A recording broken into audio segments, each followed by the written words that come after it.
Olá, tudo bem? Continuamos nossas meditações sobre o tempo quaresmal, tentando aprofundar a relação dos evangelhos do domingo com a humildade, para nos ajudar como paróquia e também como tantos amigos que têm nos acompanhado a pensar sobre esta relação da quaresma e a humildade. Meus irmãos, nós ouvimos no último domingo, segundo da quaresma, o Evangelho da Transfiguração do Senhor e na primeira leitura o sacrifício de Isaac.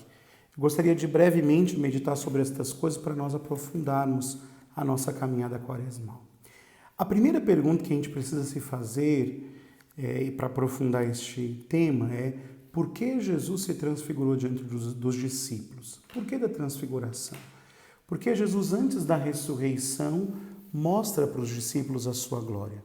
São Leão Magno, um dos padres da igreja, vai dizer assim: a principal finalidade da transfiguração era dissipar nos corações dos discípulos o escândalo da cruz e que a humilhação da paixão voluntária não perturbasse a fé daqueles aos quais fora revelada a excelência da dignidade. Então vejam, São Leão Magno está dizendo: por que Jesus se transfigurou? Para afastar dos discípulos o escândalo que pudesse talvez vir com a cruz. Não a cruz, o escândalo. Para que quando os discípulos tivessem que entrar na experiência da cruz, eles também não se escandalizassem. Porque, meus irmãos, o grande risco que nós podemos ter é de imaginar que a morte, a dor, o sofrimento sejam a última palavra. Talvez por isso tantas pessoas têm dificuldade de entender o sacrifício de Isaac, porque param na realidade da morte. Mas a humildade verdadeira nos aponta para a vitória que vem de Deus. O homem não tem resposta para a morte. Por isso, olhar simplesmente os atos de Abraão, o sacrifício de Isaac, vai nos colocar diante da realidade de que talvez o homem não tenha respostas para a morte.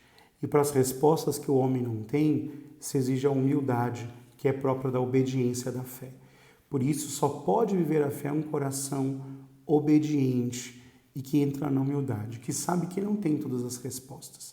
A carta aos Hebreus diz assim, falando do sacrifício de Isaac: foi pela fé que Abraão, tendo sido provado, ofereceu Isaac. Ofereceu o seu filho único, ele que recebera promessas. A ele, a quem fora dito, é por Isaac que uma descendência te será assegurada.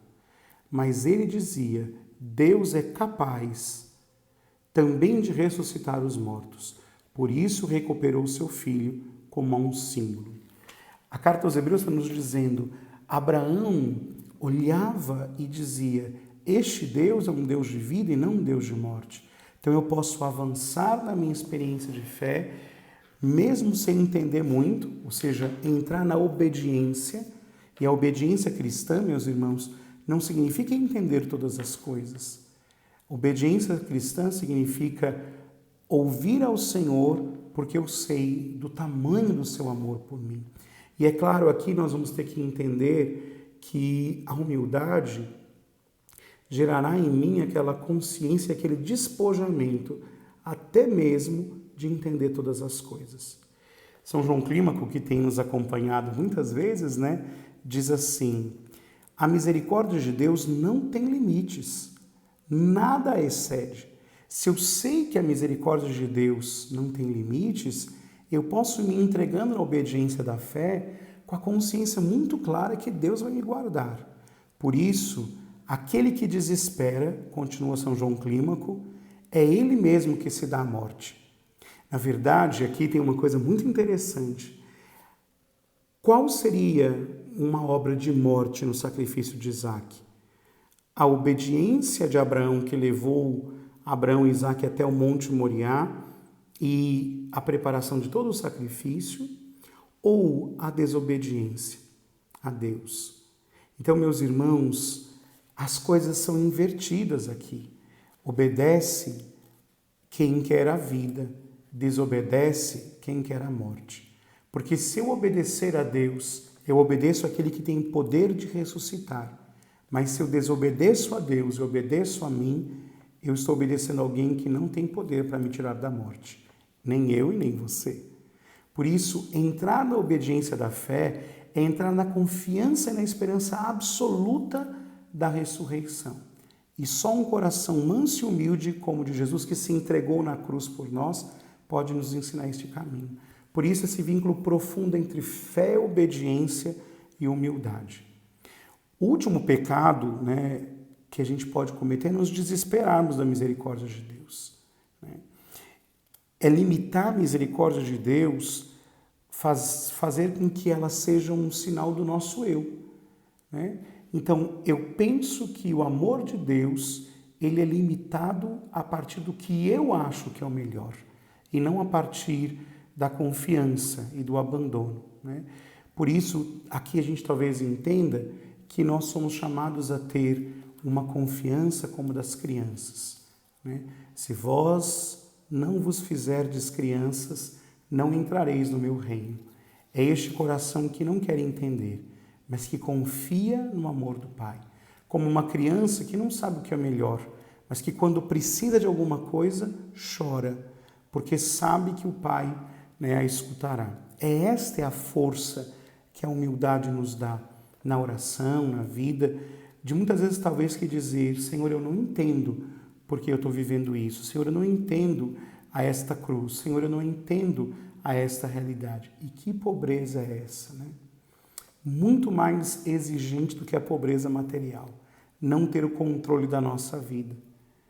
Por isso, um outro padre da igreja chamado Isaac Sírio dizia assim, conserva em ti a fé e a humildade, e encontrará nelas, fé e humildade, aquele que te guarda e permanece secretamente junto de ti. O Senhor vela das crianças. Nós teremos que experimentar muitas vezes, meus irmãos, na nossa vida cristã, a presença de Deus escondida. Deus é Deus quando se mostra, mas Deus é Deus também quando se esconde. Como no sacrifício de Abraão, ali Deus estava escondido, mas presente. É exatamente por isso que nós ouvimos da boca do próprio Abraão, quando Isaac pergunta onde estava o holocausto, o animal para o holocausto, Abraão diz, Deus providenciará. Aqui, meus irmãos, a providência de Deus quer se manifestar em tudo, porque Deus é bom, tanto naquilo que Ele nos dá, quanto naquilo que Ele nos tira. Então, meus irmãos, que a humildade nos faça nos humilhar debaixo da poderosa mão de Deus, e que a fé nos mostre sempre que os humilhados serão exaltados. Deus nos abençoe nesta semana. Até nossa próxima reflexão.